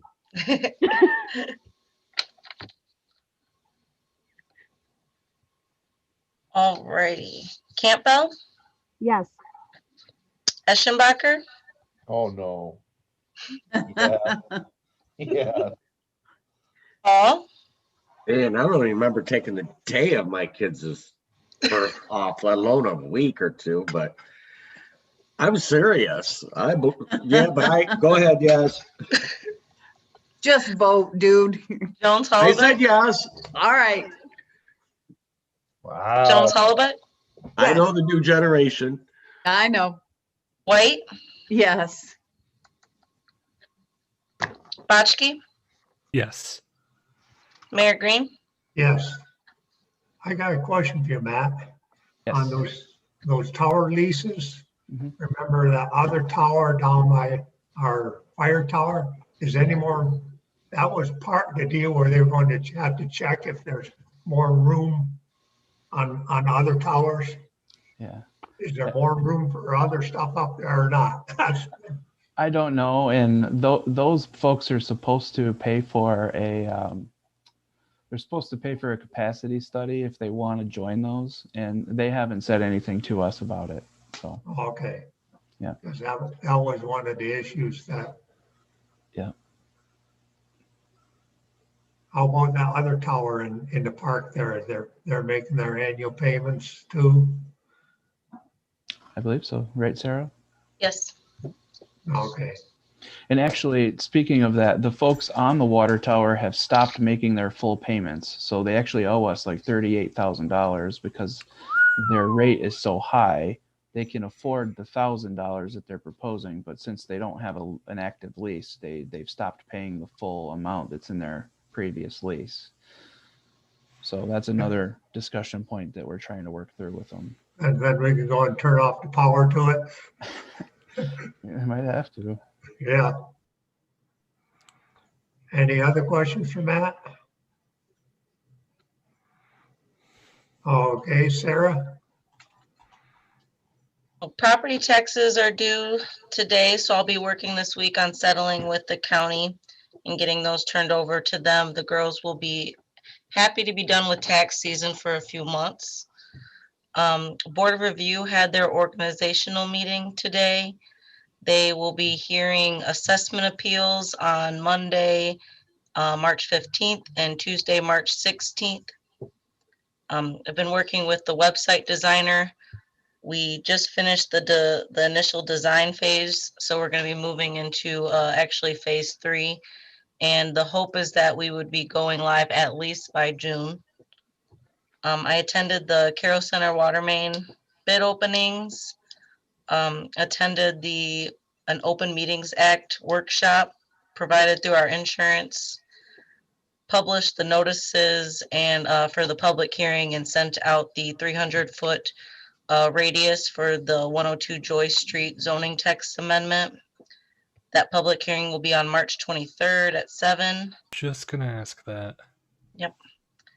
Worked on updating policies, and I've been working on the budget as well. That's about it. Any questions for Sarah?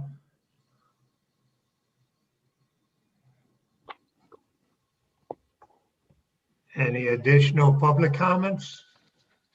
I have something, Mr. Mayor, if I might. Oh, okay. Not one to back up in a meeting, but I did have one last question about the sidewalks. You had mentioned, that was something actually that Matt and I were talking about last week. You had mentioned that it was the city's intent to do a special assessment for sidewalks in next budget year. So I was curious, I know you haven't gone through the budget process, but do you have an idea of how much you think you might be looking to do? And the reason I'm asking is that I believe that it would be better for this, if you want to do those sidewalks this year, I would believe it would be better for the city to start that process as soon as we can, like middle of April, 1st of May, and then be able to hit the ground running next budget year with, the assessments and stuff, and try to take a month or two out of the schedule that we had last year, so we can maybe get done before winter. Like 250. So similar to last year. That's what I would want to recommend. I don't know if Matt has that thinking too, that the same dollar amount as we had in this year's. I think so.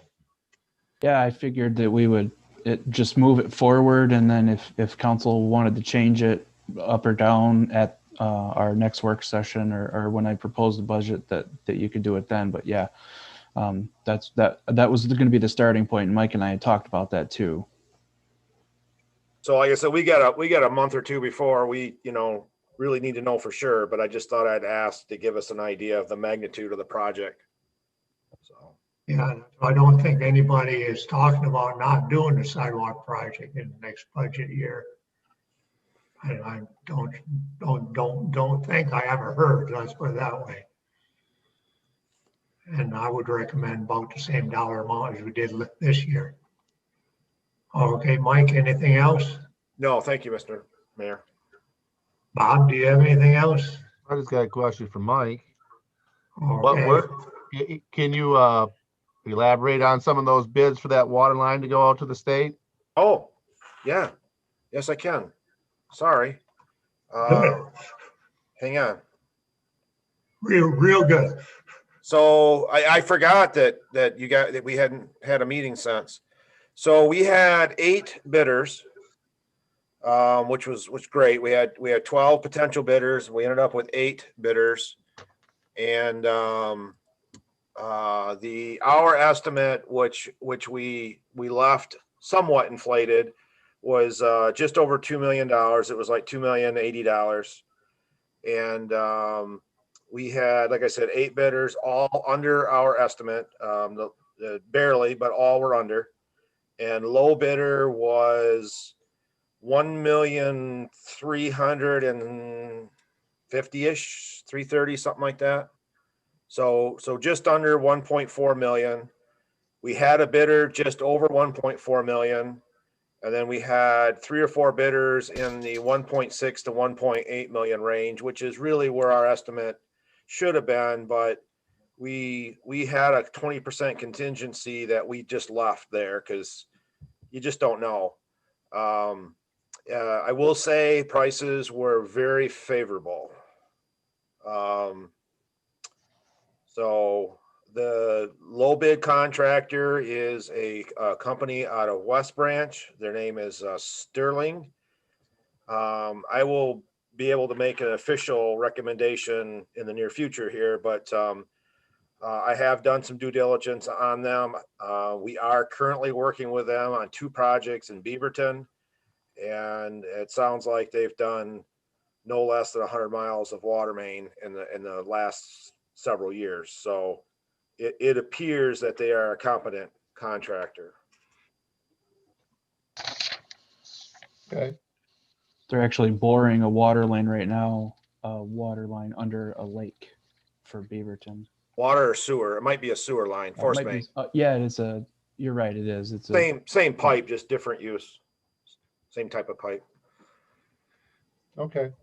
So yes, sorry, I totally No, forgot. it was just something that I was wondering, how far inflated this really was going to get. Well, we wanted to make sure there was enough money in the budget. And once we got through with design, things fell in place pretty well. We still have a hurdle or 2 to clear, but if we stay on track with our design and get all of our easements and all of that all pans through all of our permits, which we are almost there, we should be fine. But of course, it is 2 miles of underground work, so Right. we could very well have a problem at some point. So, but yeah, as of right now, we're just under. I'm going to say we're 1,350,000 ish. So without looking it up. Okay. Does that sound about right, man? It was like 133 or something, wasn't it? yeah, it was close enough to say 1.3-ish. Yeah, that's pretty good estimate. And the next one was just above that, I think. Yeah. Yeah, it was. So yeah, I was very happy with the bids. So, and I think that from the correspondence that Matt has had with the state, I think they're happy with the bids also. Good. So they should be happy with what they're paying for this project.